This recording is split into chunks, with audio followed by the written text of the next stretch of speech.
Puji Tuhan Bapak Ibu Saudaraku, tidak terasa ini sudah minggu terakhir bulan April. Minggu depan kita sudah masuk di bulan Mei. Wow. Yang merasakan penyertaan Tuhan katakan saya. Saudaraku, hari ini kita dengarkan firman Tuhan. Apa yang kita kerjakan setelah merayakan Paskah? Cukupkah hanya kita tahu saja? Cukupkah hanya kita rayakan saja? Apa yang dilakukan Yesus setelah bangkit? Minggu lalu kita sudah memperingati, Jumat lalu kita memperingati kematiannya, dan minggu lalu kita memperingati kebangkitannya. Dan beberapa minggu ke depan kita akan memperingati hari kenaikannya. Dan sebelum dia naik, ada jeda waktu 40 hari sejak bangkit sampai naik. Apa yang diperbuat Yesus? Dia pergi ke berbagai tempat. Ngapain? Dia menampakkan diri dan menyatakan bahwa dia hidup. Itu adalah berita yang tak terbinasakan. Tidak dapat disangkal, Yesus hidup. Saudaraku, dan mari kita lihat apa yang dikerjakannya setelah dia bangkit. Dan kemudian apa yang kita kerjakan seterusnya. Yang pertama, Yesus pertama-tama menampakkan diri kepada Maria Magdalena. Di warta saudara ada ayatnya, saudara baca nanti Yohanes 20, 11, 18. Di situ dikatakan judul perikop itu, pertama-tama dia menampakkan diri kepada Maria Magdalena. Maria Magdalena inilah yang pertama sekali sebagai saksi bahwa Yesus bangkit. Kenapa pertama-tama kepada Maria Magdalena? Siapa rupanya Maria Magdalena ini? Kalau kita baca dalam Lukas 8 ayat 2 dituliskan di sana. Dan juga beberapa orang perempuan yang telah disembuhkan dari roh-roh jahat atau berbagai penyakit. Yaitu Maria yang disebut Magdalena yang telah dibebaskan dari 7 roh jahat. Ternyata Maria Magdalena ini adalah orang yang sudah dibebaskan Tuhan dari 7 roh jahat. Dikatakan tadi dari roh-roh jahat atau berbagai penyakit. Wow, mungkin di antara saudara gak ada yang diikat 7 roh jahat ini sebelumnya. Kalau sekarang sudah bebas, amin. Kalaupun ada mungkin ya 2-3 lah. Ini 7 roh jahat dan berbagai penyakit. Dan waktu dia terikat itu, dalam pelayanan Tuhan Yesus, dia dibebaskan. Dan saudaraku, sejak itu, sejak dia ketemu Yesus, sejak dia dibebaskan dari roh jahat itu, dia mengikut Yesus. Dan dituliskan, pada waktu penyaliban Yesus, Maria Magdalena ini dan wanita lainnya beserta Maria ibu Yesus, banyak nama Maria waktu itu ya. Mereka ada di bawah kaki salib Yesus. Dalam Matius 27 ayat 55 sampai 56 dituliskan. Maria Magdalena sudah dilepaskan dari 7 roh jahat. Disembuhkan dari penyakit yang diakibatkan oleh roh jahat. Sehingga bisa mengikut Yesus hingga mati di kayu salib. Murid-murid yang lain menjauh. Tapi Maria Magdalena ada di dekat salib Yesus. Ini mengajarkan kita. Kalau belum dilepaskan dari ikatan-ikatan setan. Masih menyimpan keterikatan dosa. Sulit memang untuk ikut Yesus sampai akhir. Hari ini kita belajar. Mari lepas dari semua ikatan. Haleluya. Mungkin kita tidak seperti Maria Magdalena. Seperti saya katakan tadi ada 7 roh jahat. Tapi apa keterikatan saudara? Misalnya masih terikat sakit hati. Masih sulit melupakan. Masih sulit mengampuni. Masih terluka oleh siapa saja yang menyakiti saudara. Masih terikat dendam. ingin membalas. Masih terikat amarah dan keterikatan hal lainnya. Tadi pada pertama Bapak Gembala berkata, terikat malas, ngapa-ngapain pun malas. Berdoa malas, baca firman malas, melayani malas, beribadah malas, bekerja malas, itu terikat. Ada kawan kami dulu, pelayan Tuhan, di mana-mana ngantuk. Ya, banyak pun dia tidur malam hari. Kita pikirkan kalau orang ngantuk mungkin karena lama tidur, kan begitu? Tetapi ini banyak pun dia tidur ternyata asal duduk ngantuk. Jadi itu terikat. Haleluya. Nah, saudaraku, apa keterikatan saudara? Mengikut Yesus, kita harus melepaskan segala keterikatan dan dosa. Amin. Mari kita baca Ibrani 12 ayat 1. Apa dikatakan tentang hal ini? Ibrani 12 ayat 1. Sama-sama kita baca ayat ini. Ibrani 12 ayat 1, 1, 2, 3. Karena kita mempunyai banyak saksi bagaikan awan yang mengelilingi kita. Marilah kita menanggalkan semua beban dan dosa yang begitu merintangi kita. Dan berlomba dengan tekun dalam perlombaan yang diwajibkan bagi kita. Kita ini berlomba semua, amin. Wajib berlomba. Nah, saudaraku, dalam ayat ini dikatakan ada dua hal yang harus kita tanggalkan. Supaya dalam perlombaan iman kita bisa menang. Dikatakan beban dan dosa. Apa beban saudara hari ini? Adakah beban berat saudara sekarang? Anak yang sulit diatur, itu beban bagi orang tua. Hutang yang masih menumpuk, itu beban pikiran yang tidak bisa tidur dibuatnya. Keluarga, masalah pekerjaan, itu beban. Tapi apa kata Tuhan tentang beban ini? Matius 11:28 berkata, semua kita pasti tahu ayat ini. Apa katanya? Marilah kepadaku semua yang letih, lesu, dan berbeban berat. Kemudian, aku akan memberikan kelegaan kepadamu. Kalau berbeban berat, kemana saudara datang? Haleluya. Maka aku akan memberi kelegaan, kata Tuhan. Datang pada Yesus. Berat hidupmu, sembah Dia. Haleluya.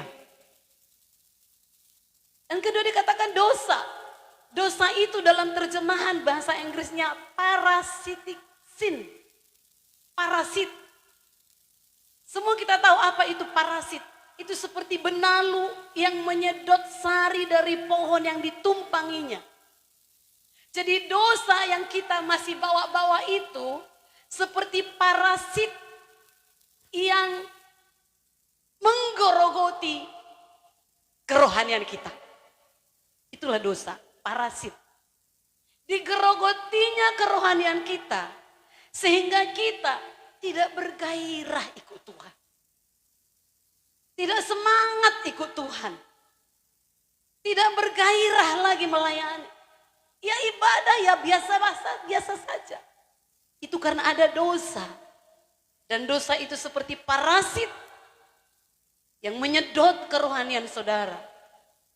Itu sebabnya saat kita punya kerinduan untuk dibebaskan, Tuhan sanggup membebaskan kita dari segala dosa.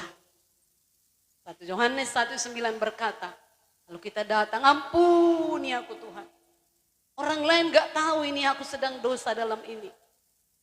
Firman Tuhan berkata, Dia setia dan adil dan mengampuni segala dosa dan kejahatan kita. Sebagai umat Tuhan, mari kita semua tanggalkan segala beban dan dosa. Sehingga kita berkenan kepada Tuhan dan kesaksian kita berkuasa. Saudara lihat dia pakai daster lari, bawa tas lari, sebisanya pakaian yang paling tipis. Tidak ada pernak-pernik dalam pakaiannya itu. Kenapa? Supaya bisa cepat larinya. Demikian kita. Supaya kita bisa gampang meraih hadirat Tuhan. Supaya kita tetap menyala mengikut Tuhan. Jangan lagi terikat dosa dan beban lainnya. Amin. Sebenarnya kita anak Tuhan ini paling enak. Ada beban, bawa pada Yesus. Jangan tanggung sendiri. Karena dia berkata, marilah kepadaku semua yang letih lesu dan. Jadi jangan tanggung sendiri. Ini masalahku Tuhan. Aku gak mau stres. Haleluya. Saudara bisa bernyanyi. Kau bukakan jalan di lautan, mata air di padang gurun, tiada yang sukar di matamu. Ku serahkan hidupku padamu. Waktu nyanyi kita ingat. Laut pun bisa dilewati coba. Bisa kering. Saat umat Tuhan dikejar oleh Firaun dan ante-ante. Lalu kita berpikir. Ini lagi buntu. Kau bukakan jalan Tuhan. Gak tahu aku dari mana lagi. Mata air di padang gurun pun dia bisa buat. Gak ada yang sukar bagimu Tuhan. Bagiku memang sukar, tapi bagimu tidak ada yang sukar. Dan karena engkau di dalamku, aku di dalammu, bagiku pun ini tidak sukar. Haleluya. Kalau ada dosa, karena kita nggak ada yang sempurna. Mungkin terpeleset saudara dalam dosa. Jangan tertuduh. Saudara datang pada Yesus. Aku berdosa. Bukan berarti dipermainkan Tuhan. Tapi sikap hati kita memang mau bertobat. Saudaraku, Maria Magdalena setelah bertemu Yesus yang hidup itu, ya pergi dan memberitakannya kepada murid-murid. Dalam Yohanes 20:18. Pelajarannya kepada kita. Kita yang sudah diampuni Tuhan. Kita yang sudah dibebaskan Tuhan. Kita yang sudah disembuhkan Tuhan. Jadilah saksi bagi jiwa-jiwa yang masih terhilang. Amin. Itu yang pertama. Yang kedua, apa yang dibuat Yesus lagi? Setelah Maria Magdalena memberitakan kepada murid-murid, kemudian Yesus menampakkan diri kepada murid-muridnya, kecuali waktu itu Thomas. Perhatikan ya, nanti di poin ketiga kita lihat, Thomas itu absen dia waktu itu. Nah, saudaraku, selain menampakkan diri pada Maria Magdalena, di ayat 21 sampai 22, Yohanes 20 saya bacakan. Maka kata Yesus sekali lagi, damai sejahtera bagi kamu. Sama seperti Bapa mengutus aku, demikian juga sekarang aku mengutus kamu. Dan sesudah berkata demikian, ia mengembusi mereka dan berkata, terimalah Roh Kudus. Saudaraku, setelah itu Yesus menampakkan diri kepada murid-murid. Apa yang mereka lakukan? Markus 16 ayat 8b mencatat bahwa murid-murid memberitakan kebangkitan Yesus itu sebagai berita yang kudus. Perhatikan, berita yang kudus dan tak terbinasakan. Jadi setelah bertemu dengan Yesus yang hidup, kemudian mereka memberitakannya. Sudahkah saudara bertemu Yesus yang hidup? Atau dengan Yesus yang mati? Tuhan Yesus hidup, amin. Dan kisah 2 ayat 32 dan 3:15 juga mencatat bagaimana Petrus dalam khotbahnya berani menyatakan diri sebagai saksi dari kebangkitan Yesus. Berani. Tadinya takut, menyangkal Yesus. Tapi setelah ketemu Yesus yang hidup itu, berani. Saya saksinya. Yesus hidup. Haleluya. Setelah kita bertemu Yesus yang hidup itu, setelah kita menerima dia dalam hati kita, saudara berkata, saya saksinya, Yesus itu berkuasa. Haleluya. Bisa dengar suara saya dengan baik? Bahkan dalam kisah Rasul 4 ayat 33, sama-sama kita baca. Kisah Rasul 4 ayat 33. 1, 2, 3. Dengan kuasa yang besar, rasul-rasul memberi kesaksian tentang kebangkitan Tuhan Yesus. Dan mereka semua hidup dalam kasih karunia yang melimpah-limpah. Katakan, saya memiliki kuasa yang besar. Sadari itu. Kuasa yang ada dalam saudara bukan kecil. Kuasa yang besar ada pada saya dan saudara.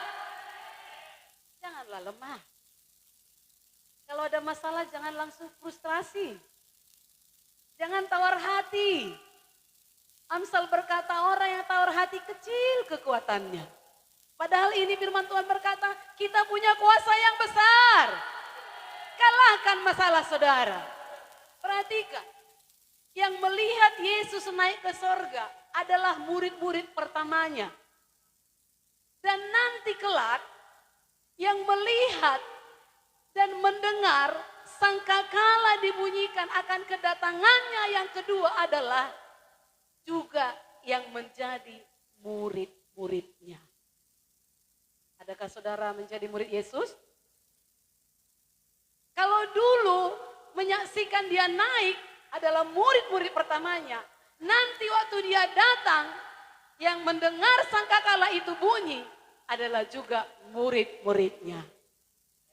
Tuhan Yesus berkata, kita harus jadi murid. Setelah kita jadi murid, muridkan orang lain.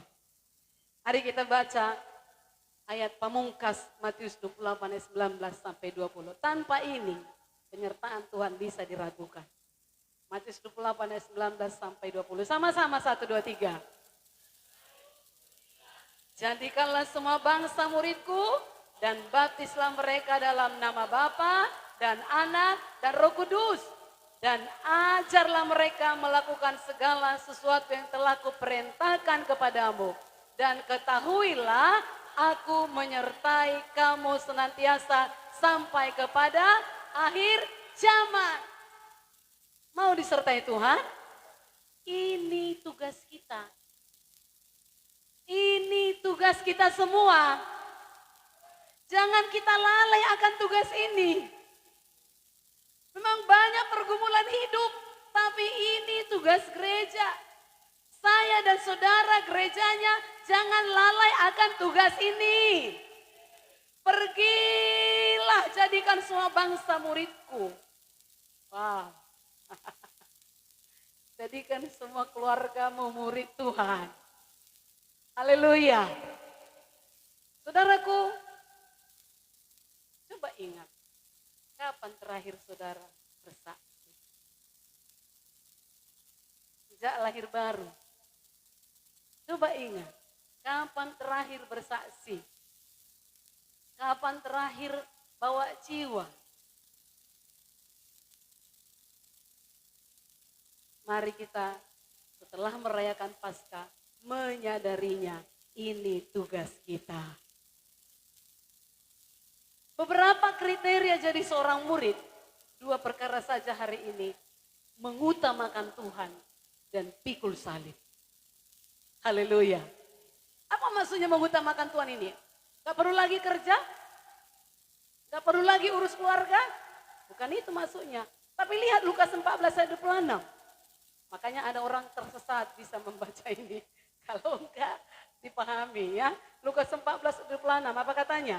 Jikalau seorang datang kepadaku dan ia tidak membenci bapaknya, ibunya, istrinya, anak-anaknya, saudara-saudaranya laki-laki atau perempuan, bahkan nyawanya sendiri. Apa yang terakhir? Ia tidak dapat menjadi muridku. Kalau secara hurufiahnya, gimananya Tuhan ini? Kita disuruh mengasihi, kok katanya benci? Judul perikop ini adalah segala sesuatu harus dilepaskan untuk mengikut Yesus. Itulah judulnya. Apa maksudnya? Perhatikan, Tuhan tidak menghilangkan perintah kelima, hormatilah ayah dan ibumu, tidak. Tuhan di sini tidak sedang menghilangkan kasihilah sesama manusia seperti dirimu sendiri, tidak. Tapi apa yang dia maksud? Pengertiannya ini adalah berbicara mengenai persyaratan pertama sebagai murid Tuhan. Kita harus menomorsatukan Dia. Haleluya. Itu maksudnya. Jadi Dialah nomor satu. Yesus di atas siapapun. Termasuk di atas keluarga. Haleluya. Mungkin saudara diancam. Kalau kau ke gereja itu, putus, nggak ada lagi hubungan. Kalau kau ikut Yesus, putus, nggak ada lagi hubungan, nggak ada warisan. Kita pilih Yesus terutama. Itu maksudnya, amin. Jadi Yesus itu yang terutama. Beribadah kepadanya yang terutama daripada pilihan yang lain. Mungkin ada pilihan yang lain, baik juga pilihan itu. Misalnya datang keluarga. Inilah saatnya ketemu keluarga dari jauh sudah bertahun-tahun. Sudah 2 tahun corona baru ini bisa jumpa. Tapi pilihan ada 2. Beribadah atau ketemu keluarga. Yang dimaksud di sini jadi murid, utamakan Tuhan. Kedua baru urusan keluarga. Haleluya. Nah, itu dia. Dan yang kedua dikatakan pikul salib ayat 27. Ayat 27-nya dapat saudara baca. Barang siapa tidak memikul salibnya dan mengikut aku, ia tidak dapat menjadi muridku. Bicara tentang salib pasti kematian, betul? Dan minggu lalu kita belajar, kita harus mati. Mati terhadap kehidupan lama kita. Mati terhadap dosa. Firman Tuhan minggu lalu, jangan dilupakan, amin. Itu yang kedua. Yang ketiga, terakhir. Yesus menampakkan diri kepada Thomas. Dalam Yohanes 20, 24-29 dituliskan. Di hari kebangkitan Yesus, sementara teman-temannya berkumpul, seperti saya katakan di awal, Thomas absen. Thomas nggak ikut hadir. Tiba-tiba Yesus muncul, memberi salam damai sejahtera yang kita baca tadi. Dan murid-murid menyaksikan bagaimana Tuhan Yesus betul-betul hidup. Besoknya, teman-temannya mengunjungi Thomas. Dan mereka bersaksi, Thomas, Yesus sudah hidup. Yesus sudah hidup. Apa kata Thomas di ayat 25, pasal Yohanes 20. Sebelum aku melihat bekas paku pada tangannya, dan sebelum aku mencucukkan jariku ke dalam bekas paku itu, dan mencucukkan tanganku ke dalam lambungnya, sekali-kali aku tidak akan percaya. Jangan suka absen, amin. Haleluya. Thomas absen waktu itu. Makanya dia nggak tahu Yesus hidup. Maka murid-murid berusaha lagi meyakinkan Thomas. Kami semua saksinya, Thomas, bahwa Yesus hidup. Tetap Thomas tidak percaya. Firman Tuhan menuliskan, 8 hari berikutnya murid-murid berkumpul lagi. Berkumpul lagi di ruangan tertutup rapat. Kali ini Thomas hadir. Dan tiba-tiba Tuhan Yesus datang di tengah-tengah mereka. Dia memberi salam lagi, damai sejahtera. Secara khusus, Yesus menghampiri Thomas. Baik kali Yesus itu ya. Haleluya. Baik kali Yesus itu, saudaraku. Coba katakan kiri kanan saudara, baik kali Yesus itu. Haleluya. Jangan tidak percaya, amin. Dihampirinya si Thomas. Dia berkata, ini Thomas, ini lambungku. Ini tanganku yang dipaku. Ini kakiku. Oh, Thomas langsung tersungkur dan berkata, ya Tuhanku dan Allahku. Saudaraku, apakah Yesus marah? Kau mentang-mentang sudah kau lihat baru kau bilang begitu. Tapi Yesus berkata, berbahagialah mereka yang tidak melihat, namun saya. Dan setelah Thomas percaya, memang di ayat itu tidak dituliskan. Nanti kita baca, gak semua bisa ditulis. Tapi ahli sejarah menceritakan perjalanan Thomas setelah itu Dia pergi menginjil ke Tigris, sekarang Irak. Setelah itu dia pergi lagi ke Persia, sekarang itu Iran. Dia memenangkan jiwa-jiwa. Kemudian pada tahun 52 setelah Masehi, dia berlayar ke India, ke selatan India. Setelah selesai dari selatan India, kemudian dia pergi ke timur India. Jadi kalau sekarang ada pemberitaan Injil di Irak, di Iran, di India, ada murid-murid di sana, itu karena penginjilan Thomas. Haleluya. Dan di timur India itulah hidupnya berakhir. Di situ dia meninggal dengan cara yang tidak wajar, dimasukkan ke sumur. Saudaraku, murid-murid setelah ketemu Yesus tidak peduli aniaya. Tidak peduli apapun tantangannya, tetap menjadi saksi. Dan kalau saudara baca sejarah, kematian murid-murid ini banyak tidak wajar. Ada mati digoreng, ada mati disalib terbalik, seperti Thomas mati dimasukkan ke sumur. Tapi bagi murid-murid yang penting sudah disaksikan Yesus hidup. Haleluya. Saudaraku, kita semua sama seperti Thomas, kita nggak hadir waktu itu. Kita nggak melihat dia langsung. Thomas masih bersyukur, kemudian masih diperlihatkan. Tapi sekarang kita hanya ada ini, amin. Tapi coba kita baca Yohanes 20 ayat 30 sampai 31. Yohanes 20 ayat 30 sampai 31. Dapat? Sama-sama. Memang masih banyak tanda lain yang dibuat Yesus di depan mata murid-muridnya yang tidak tercatat dalam kitab ini. Tetapi semua yang tercantum di sini telah dicatat supaya kamu percaya bahwa Yesuslah Mesias, Anak Allah, dan supaya kamu oleh imanmu memperoleh hidup dalam namanya. Sudahkah saudara percaya Yesus bangkit? Yesus hidup. Setelah kebangkitannya dari kematian, selama 40 hari Yesus berulang-ulang menampakkan diri kepada murid-murid, kepada banyak orang. Untuk apa? Meyakinkan orang-orang akan kebangkitannya. Melalui kebangkitannya, Yesus membuktikan bahwa ia adalah Tuhan yang hidup. Ini berarti iman percaya saya dan saudara kepada Yesus adalah iman yang hidup. Iman yang tidak sia-sia. Oleh iman itu kita memperoleh hidup dalam namanya.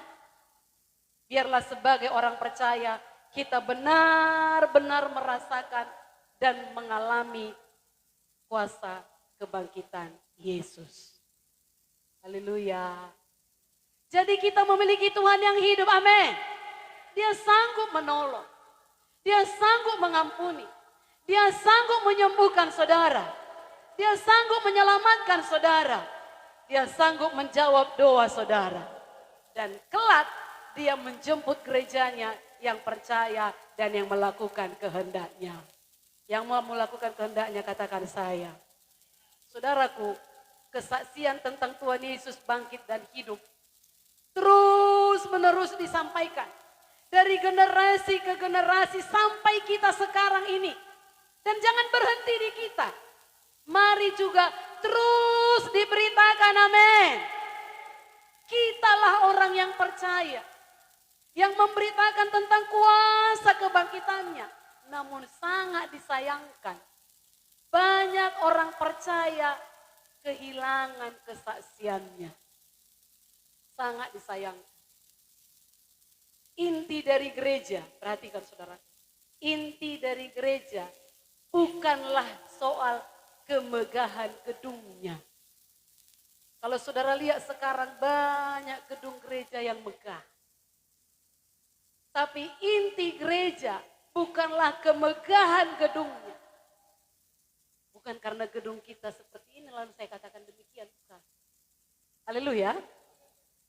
Tetapi inti gereja adalah orang-orang di dalamnya berani bersaksi bahwa Yesus hidup dan berkuasa. Dialah satu-satunya juru selamat manusia. Sebab Kisah 4 ayat 12 berkata, di bawah kolong langit ini tidak ada nama lain. Haleluya. Tidak ada nama lain yang kepadanya diberi jalan keselamatan. Hanya nama Yesus. Saudaraku, pesan ini tidak boleh lenyap dari hidup kita. Untuk itu, mari dorong diri kita semakin suka bersaksi.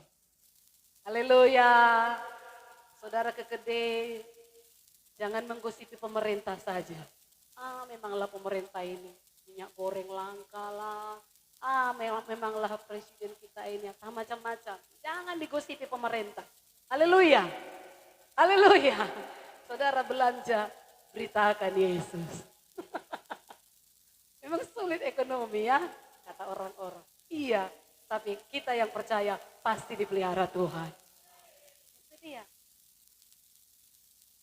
Budaya bersaksi itu saudara jangan lenyap dari kita. Amin. Percayalah, ketika kita bersaksi tentang kuasa kebangkitannya, maka kuasa itu, maka kesaksian itu akan mendatangkan kuasa juga bagi kita. Itu sebabnya jangan diam. Haleluya. Kalau tetangga mancing-mancing untuk bertengkar, jangan ikut bertengkar, tapi katakan kepadanya, Yesus mengasihimu. Itu aja. Haleluya. Teman bisnismu membodoh-bodohi atau mengancam macam-macam. Ajak dia berdoa. Ayo kita berdoa. Tuhan tolong supaya lancar. Haleluya. Kenapa? Karena iblis itu berusaha supaya kita diam. Supaya kita nggak bersaksi. Dibuatnya lah masalah kita banyak. Dibuatnya lah kita stres. Dan itu tujuan iblis supaya kita tidak jadi saksi. Saudaraku, Wahyu 12 ayat 10-11 menjelaskan. Iblis itu bekerja mendakwa kita. Kau sok-sokan kau beritakan firman katanya, itu mendakwa. Kau kan orang berdosa. Kau kan hidupmu gak baik. Dia mendakwa kita supaya kita merasa bersalah. Dan tutup mulut. Gak berani lagi berkata Yesus bisa menolong, Yesus bisa menyembuhkan. Dan dalam Wahyu 12 ayat 10-11 itu, iblis itu hanya dapat dikalahkan dengan dua cara. Yaitu satu, dengan darah anak domba, dan kedua, dengan perkataan kesaksian kita. Lalu ya, iblis gak takut dengan gedung mewah. Iblis gak takut dengan kekayaan. Iblis hanya takut dengan darah anak domba. Itu darah Yesus sendiri. Dan dengan kesaksian anak-anaknya. Itu sebabnya sama seperti orang Israel. Waktu diperintahkan menyembelih anak domba. Dan darahnya harus dioleskan di ambang pintu. Barulah di rumah itu tidak ada tulah. Kalau orang Israel nggak patuh, disimpannya darah itu, nggak diolesnya, di situ ada kematian anak sulung. Begitu juga kita. Kita nggak pergunakan darah Yesus itu. Saudaraku, kuasanya nggak berlaku. Nah, kita nggak bersaksi, maka setan itu makin menyusahkan kita. Tapi berani berkata, keluar rumah melangkah, darah Yesus melindungi aku. Naik sepeda motor, naik mobil berkata, darah Yesus melindungi aku. Maka setan lari terbirit-birit.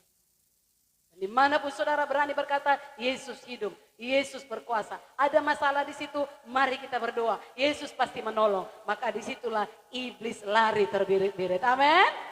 Haleluya. Jadi sebagaimana Maria Magdalena, kesimpulannya.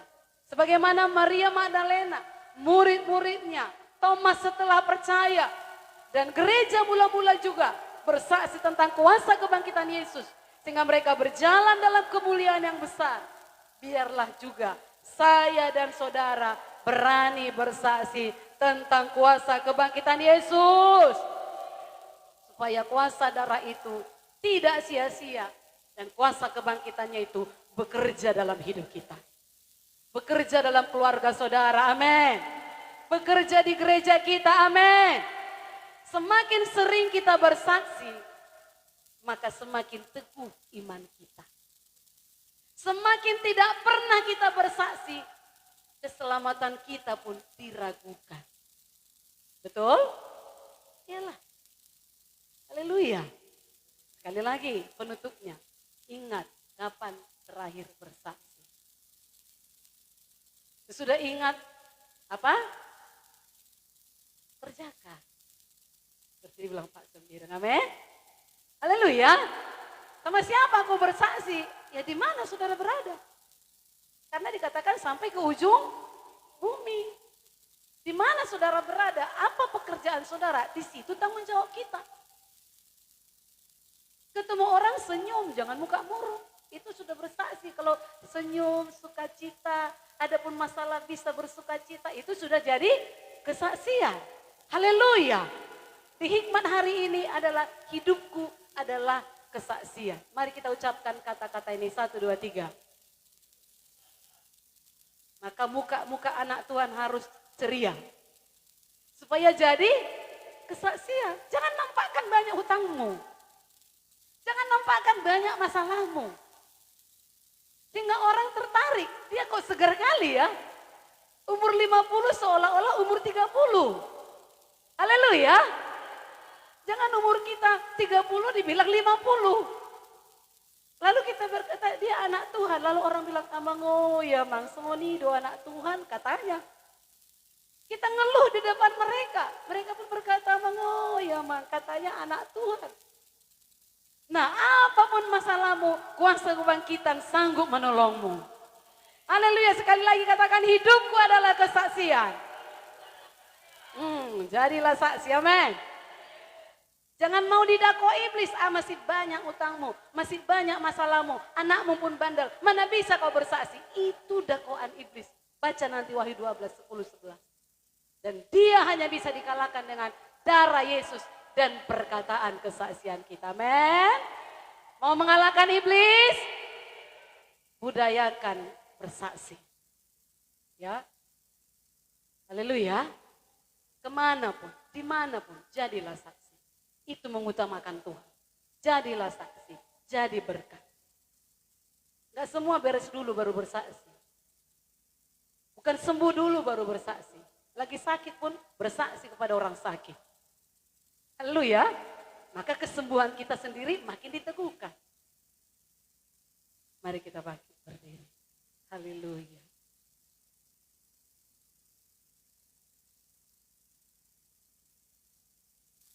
Kita diselamatkan adalah untuk memenuhi amanat agung Tuhan. Maka penyertaannya sampai akhir zaman itu benar-benar jadi.